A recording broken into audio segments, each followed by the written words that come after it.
Welcome back. I'm Lex Levy, and this is Ancient Odysseys. That's all true, but what they talk about at meetings and their secret. Yeah. Stuff.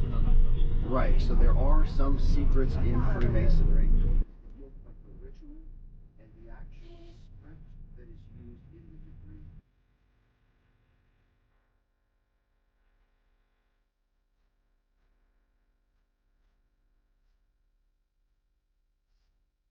In today's expedition, we return to the beautiful and enigmatic Abusir Pyramid Complex, located on the western desert plateau, with the Giza Pyramids to the north and Saqqara to the south. Abusir, dubbed as the resting place of Osiris, served as one of the main elite cemeteries for the ancient Egyptian capital city of Memphis. Three major pyramids are Sahure, Neferkare, and Niuserra, which conventionally date to the 5th Dynasty Old Kingdom. In part 1 of our return, we have a rare opportunity to explore a monument considered to be the largest and architecturally unique non-royal tomb of the Old Kingdom, belonging to one of the most outstanding members of the Royal Courtyard, Ptahshepses, the vizier and son-in-law of the 5th Dynasty Pharaoh Niuserra. We will also have the privilege to investigate two incredibly precious and mysterious artifacts. Be sure to watch my first series on Abusir for a deep dive into the major pyramids and temples in episode 36, part 1, and episode 37, part 2. Here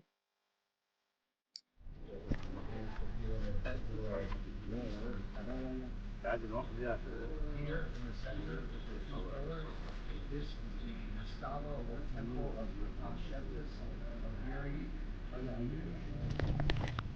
Today we're here at Abusir. Special permission access. We were granted special permission access at Abusir by the Egyptian Ministry of Antiquities for the Land of Chem Ancient Alchemy and Ascension Tour. Come explore ancient Egypt with us on our next tour in 2025. We will visit Giza, Saqqara, Dashur, Dendera, Luxor, Karnak, Kamambo, Abydos, Aswan, Elephantine, and Abu Simbel, including private night access into the Great Pyramid, a Nile cruise, and a rare opportunity to see the Assyrian. Email contact@thelandofchem.com, subject line Egypt Tour 2025 for details.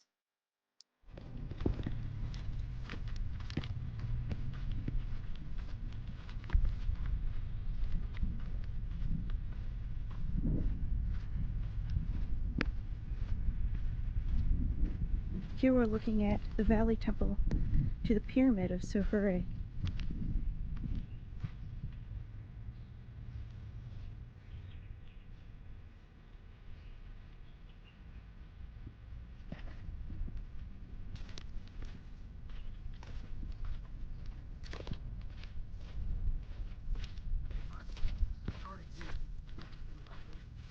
That leads down into the Valley Temple.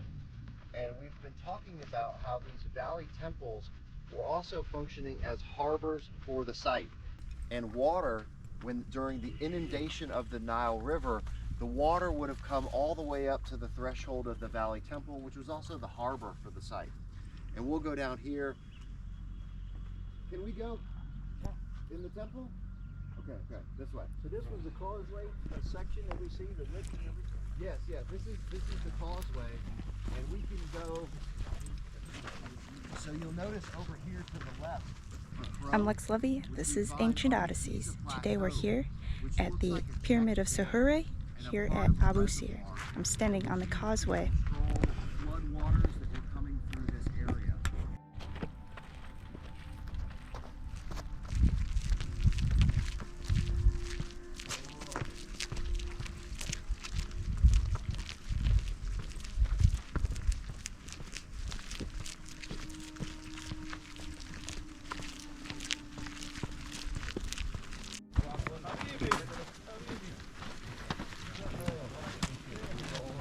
We're on our way to investigate the Temple of Ptahshepses.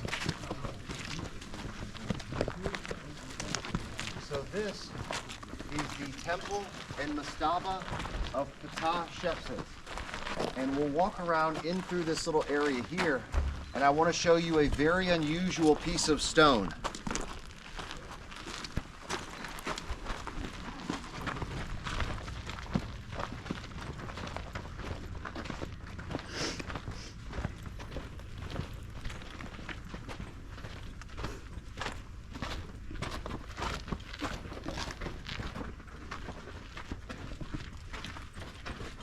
So this is also a very unusual structure and feature of this site. So we're standing on ground level. You can see here that there's a shaft leading to the subterranean level, and there would have also been another level above us. So there was a 3-level structure that was here originally. In your opinion, this was ancient. Oh yeah.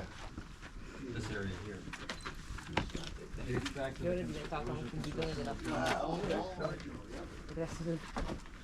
Take a look at this. Look at that. Oh.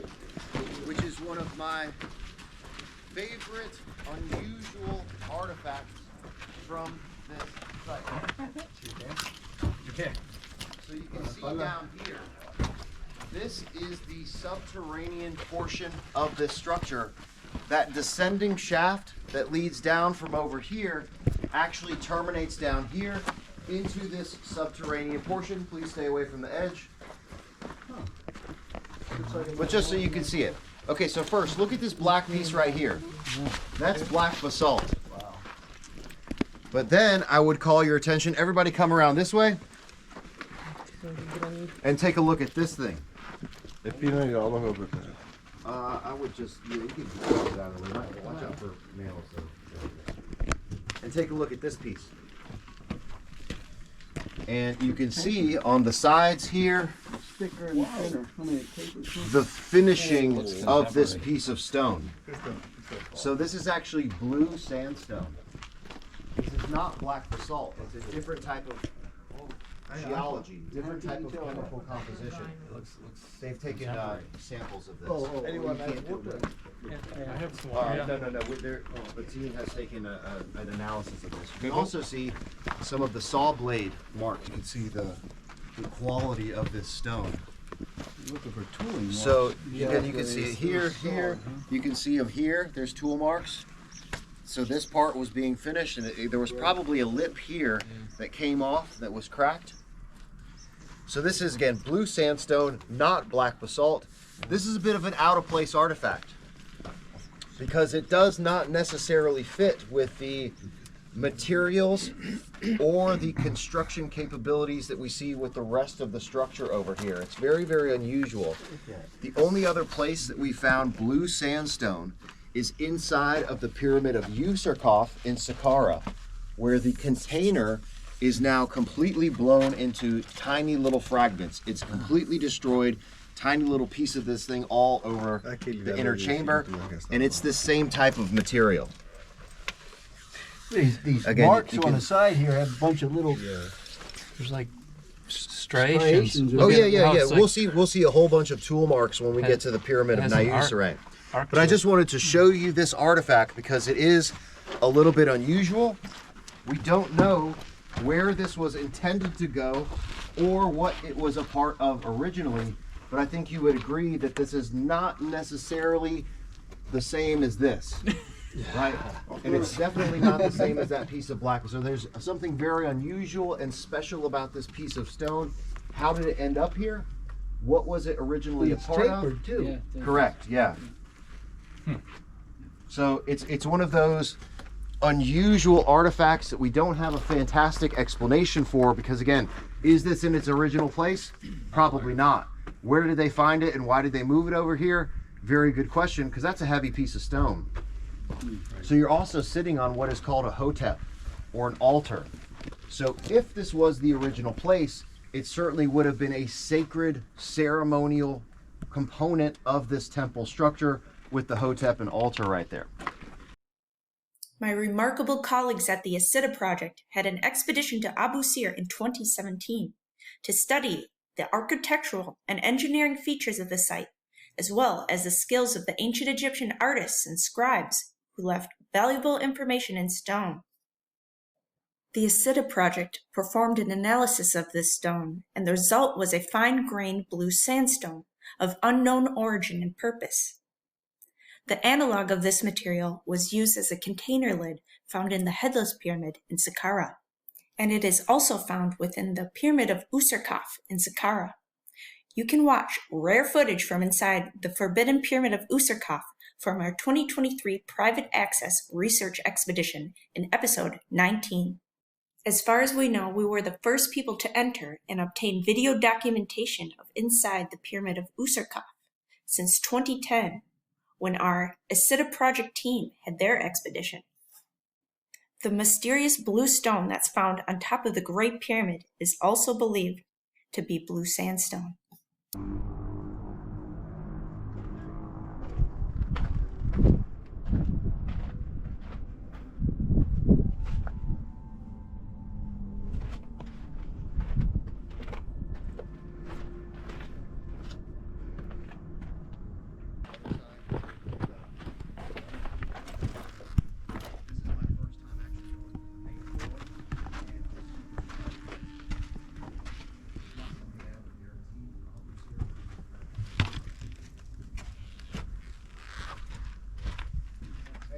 Coming.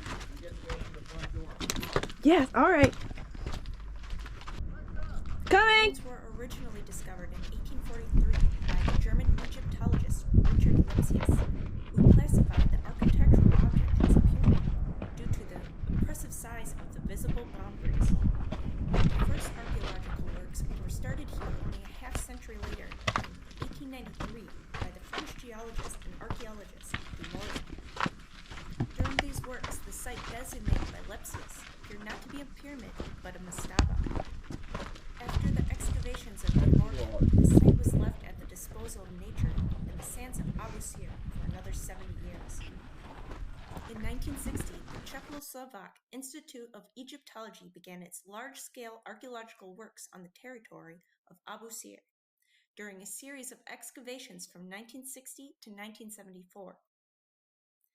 The entire ancient structure, known to us as the largest and most complex non-royal tomb of the Old Kingdom, was completely unearthed. This is a layout of the Mastaba of Ptahshepses done by Werner during the Czechoslovakian excavations. Here, basins and fragments of a conduit system are recorded.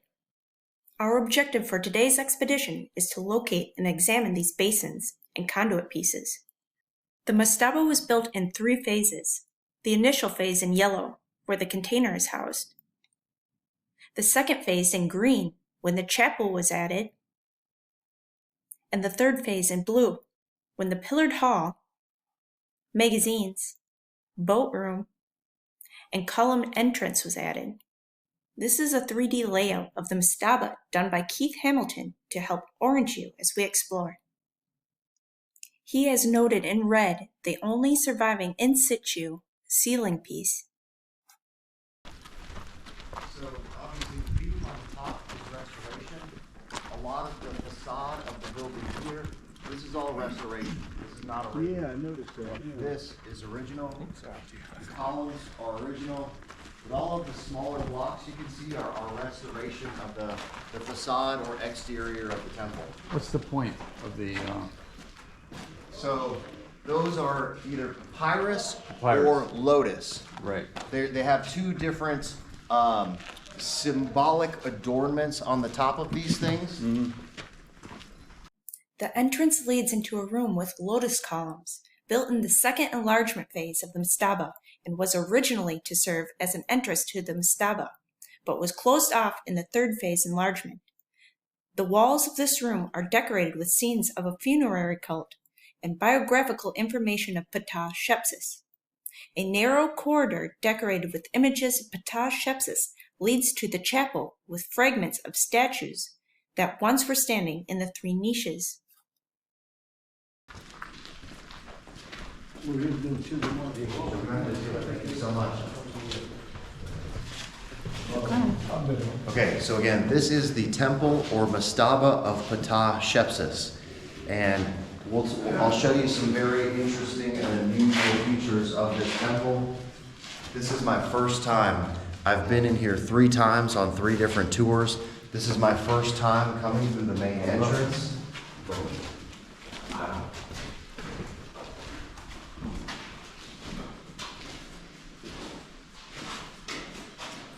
noticed here they have hieroglyphics. Paintings. Paintings.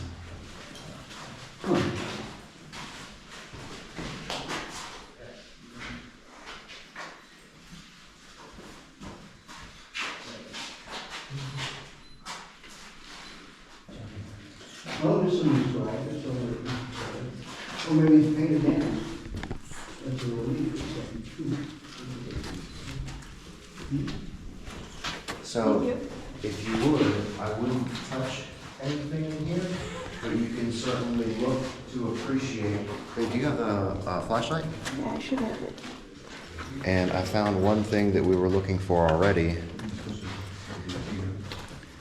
Is this another hotep here? So these are what I would say are extended naus. So naus is a term of basically a container for a statue housing. So we'll see some of these in the Egyptian Museum. You can see down here at the bottom that there are hinges. So there would have been a door that closed over this, and there was most likely a statue or an offering of some sort that was housed in these little areas, because you can see the door hinges here.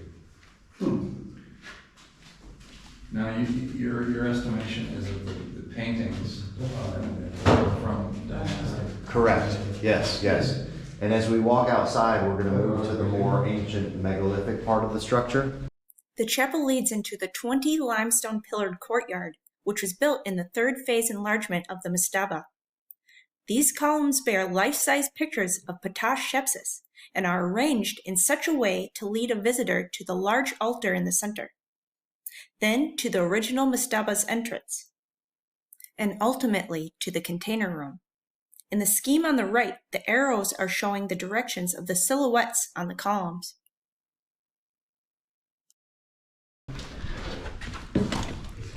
So look right here. Yes. Yeah, just get some footage of that and see if you can find the other one. Of inscriptions or pictures We've been looking from megalithic for these times? basins. Yeah. This information on the conduit system and basins in the Mastaba of Ptahshepses is provided in Keith Hamilton's Layman's Guide to the Mastaba of Ptahshepses. It's stated that the exact route of the channels is uncertain due to damage, and, as well as the large basin, which was connected to the drainage system, a further small basin was discovered in the floor of the northern ambulatory. This was a shallow and circular impression. Additionally, a badly weathered altar was found just north of the niche, opening 15. Its original location is unknown. Let's see if we can find these. Alright, we have located the small basin.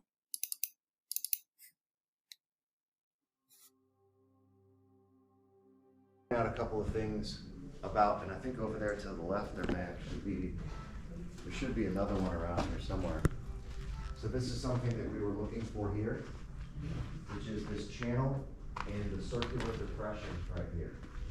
So we're very, very intent on looking for all of these channels, which there was either a pipe or a piece of metal or some sort of fluid was running through this thing. And there was most likely a copper basin or some sort of reservoir here that was originally housed in this piece. And there's supposed to be a central basin. Hey. So again, ritualistic uses of different chemicals. I wouldn't say water. I would say that it was definitely a chemical solution of some sort. Even if it was just an herbal tincture or a distilled, mixture of different herbs and flowers or whatever, not necessarily for drinking, you just would smell, possibly for consumption. But again, this is emblematic. Anointing, right, exactly. But this would have been a channel or a pipe that was in here that flowed into a little metal basin that was housed in this area. So it's a small but important component of the ritual that was being performed at this site. So now we'll take a look at these limestone pillars. And so we were talking about the sand at these sites. And that all of this was buried in sand when they found it, up to the height of the columns. And that is why you see the erosion at the top of the pillars, because everything below. I noticed this wet dirt that appears to be draining into this depression here. This may be an undocumented basin. It's found in the northeastern corner of the Mastaba of the pillared corridor. Okay, here we have a different perspective of the depression in the northeastern corner of the Mastaba. And on the eastern wall, between these two columns, it was recorded that there was a conduit piece. But now this architrave is placed upon the area, and it makes it difficult to determine if the conduit piece still remains. Here's a schematic of the area. It was believed that the conduit ran under this column. Here's a view of that architrave looking north, and it appears that there may be an edge to a piece of masonry here. On this architrave, you see the hieroglyphs for Ptahshepses, and also for Stargate. Was buried in sand. Everything above was exposed to the elements for thousands and thousands of years. That has led to the deterioration and erosion of the top of the pillars. Could it have been a flood? You know, there's a number of different hypotheses for the erosion that occurred at this structure. And there was also, according to the original archaeological reports, a basin here in the center of the structure. So they had two basins here for whatever sort of ritual was being performed at this site. I think it's probably older, and then what we saw on the inside is more of the conventional dynastic part. Now, these inscription of these pictures here. Here's a basin here. All right, here's some evidence of liquid being directed to a depression. This is definitely a basin, but it's not clearly reported on the initial schematic. This is the area in the schematic that we're investigating now. All right, this is a different perspective looking down into the cut in the masonry that's to the left of the niche 15, and you can see it's quite muddy. I also noticed the circular cut in this piece of masonry here, and I suspect it to be the badly weathered altar that was noted in Fiala's plan. It's noted that during excavations, a badly weathered altar was found just north of the niche opening 15. Its original location is unknown, but in Fiala's plan, he has it placed just south of the basin. So I suspect it to be this piece here. So I actually think these are contemporaneous to the pillars themselves. They think that they're original. Now, it does. Now, so if they're an esoteric interpretation of something like, so I think a lot of this stuff is inherited. And they use some of the same stylistic appearance of these things for later hierarchy. Yeah, that's the correct.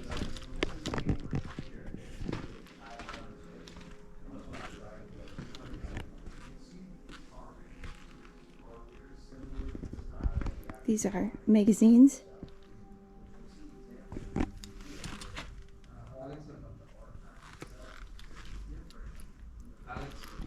Yes? Okay. Watch out. You good? Great.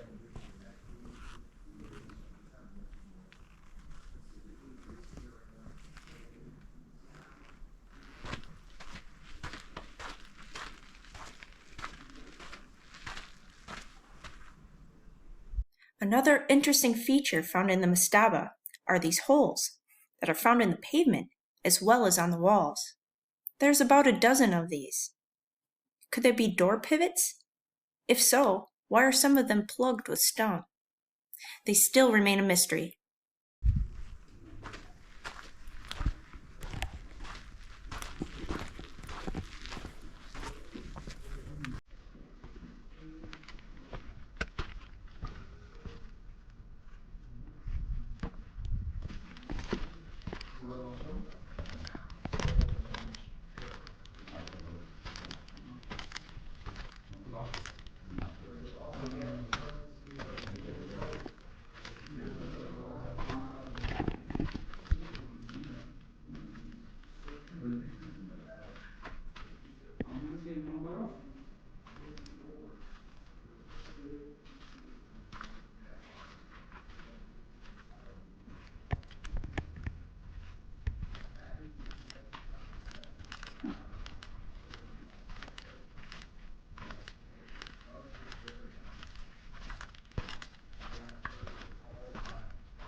Unfortunately, during this expedition, I was unable to thoroughly investigate this area.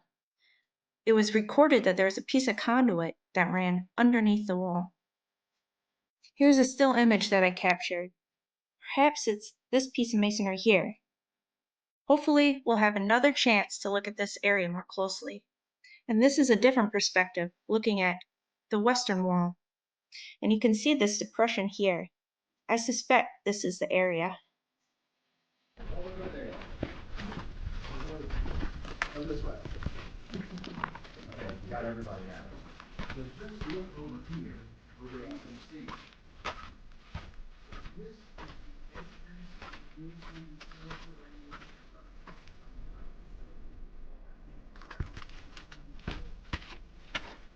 the Steps.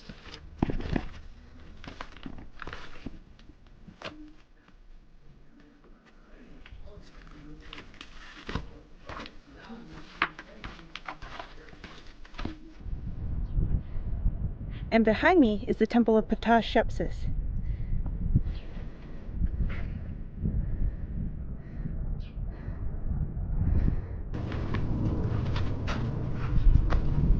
So this is the Temple of Ptah, one of the gods of ancient Egypt. And if you follow me around in this direction, let's all kind of keep together. I want to show you something of the utmost importance so you can lay your eyes on it for yourself, and then we can head back over the wall. Ah, very good. How'd you get in here? Ah, okay. Yes, I'm coming. Okay. So here they are. These two in situ containers. And if you look down, the one in front of us is exterior red granite, interior white limestone. And one of the main things I wanted to point out here, if you look at the terminals on each end, one of them is completely rounded. The other one, if you look here in this top left corner, is squared off. So one of them is kind of oval, egg-shaped. The other one has been squared off. And they're adjacent to each other. So top right over here is rounded off. Bottom left down here is rounded off. And then you can see the one that's been squared off on the other two adjacent edges. And there's a shaft over here. So the shaft leading down into this area is over here. Just so you can see the opening into this shaft is down here. Yeah, no, my fish moshkela. We're good, we're good. Out here? Okay. And he's got an easier way to get out over here. But to get some pictures, because again, this is a very rare opportunity. We'll go out this way. Yeah. Okay, you can see here, look on the inside of this white limestone, that brown and reddish colored staining on the inside. So there appears to be some staining on the interior layer. So we're looking at something that is possibly 3 layers. A conductive layer, a dielectric layer, and then there's no telling what was on the inside. So that is speculative interpretation of what these things truly were. And so here, there was actually a vaulted housing over here. You can see these large beams here. There was originally an A-framed ceiling over this chamber here. So these large beams here were originally part of the, you can see the angle of the A-frame ceiling that originally came up in the center of this piece here. This underground chamber here, again, my initial impression, you fill this thing with water. Whatever was going on in here, that's subject to your own interpretation. But again, whenever time I see these shafts and underground systems, I immediately get the impression that they were filled with water, possibly salt water. So very, very interesting. Yes. Here you can see the layout of the initial mastaba and the primary chamber. This is the descending passage. In this 3D rendering, you can see the position of the containers as they were found by the excavators. And also, you can visualize the A-frame. This is a view from inside the primary chamber looking north, and you can better see the terminals, or lifting bosses. This is up for interpretation. Again, looking north, you have a better view of inside one of the containers, and you can see the precision of the inlay, which is limestone, with an outer shell of red granite. What is the purpose of this inlay, and why was there a need for such a precise fit for a quote-unquote sarcophagus? And now enjoy some footage from our Japan 2024 expedition, in which we investigated the connections between Japan, the UK, and Egypt.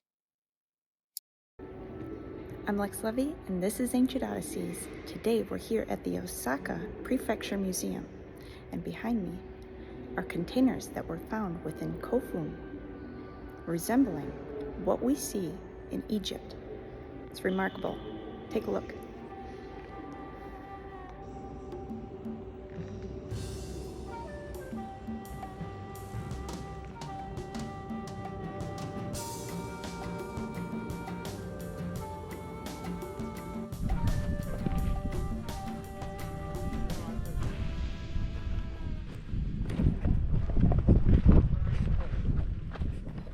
Thank you for watching. Join us for part 2. Please like, share, comment, subscribe, and stay tuned for more epic adventures from Ancient Odysseys.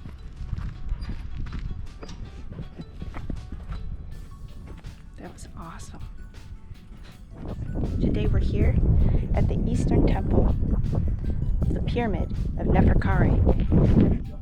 You can see Saqqara in the distance.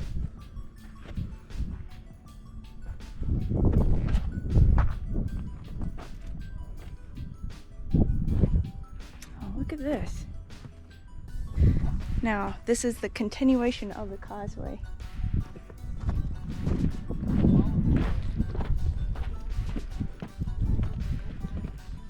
Here we have the red quartzite collection basin.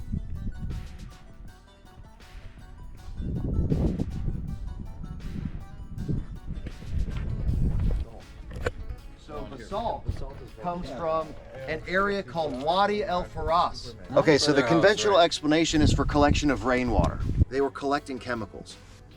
And to me, one of the most important in situ artifacts.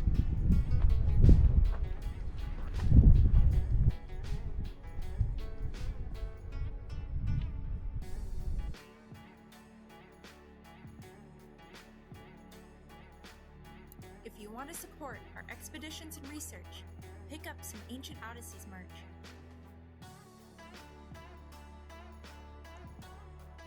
I have a new collection that features my photography from our adventures. This is a photo I took of the sistrum columns within the Hathor Temple in Dendera on our 2024 Upper Egypt expedition. New Explorer packs are now available. Thank you all very much for your support.